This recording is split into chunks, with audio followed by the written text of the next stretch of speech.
Hi friends, ஃபைனலாக எங்கள் Vinayagar ready ஆகிட்டாரு. அவருக்கு இன்றைக்கி பர்த்டே, அதனால் ரொம்ப ஸ்பெஷலாக அவரை டெக்கரேட் பண்ணி வச்சுருக்கோம். எங்களால் முடிஞ்ச அளவுக்கு எஃபெக்ட் பண்ணியிருக்கோம். அழகாக இருக்கிறாருன்னு நினைக்கிறேன். நீங்கள் உங்கள் ஃபீட்பேக் காமெண்ட்ஸில் சொல்லுங்கள். இது அவருக்காக நான் செஞ்ச பிரசாதங்கள். காலையிலே எழுந்து எல்லா வேலையும் முடிச்சுட்டு இன்றைக்கி பூஜையெல்லாம் முடிச்சிட்டோம். ரொம்ப சிறப்பாக அமைஞ்சது. பக்கத்தில் உள்ள கோயிலுக்கும் போயிட்டு வந்துட்டோம்.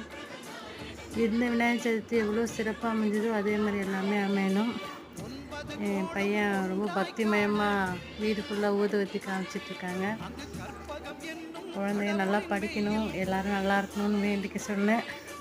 அதே மாதிரி நடக்கணும்னு நினைக்கிறேன். அப்புறம் இது என் தையல் மிஷின். இதில் தான் நான் தைச்சிட்டு என் டைம் பாஸ், என்னோடய லைஃப் எல்லாமே அதுதான். என் பையன் இப்போ வாசிக்கு போயிட்டுருக்கான். எல்லாருக்கும் விநாயகர் சதுர்த்தி நல்வாழ்த்துக்கள். எல்லார் வாழ்க்கையும் சந்தோஷமாக அமையட்டும்.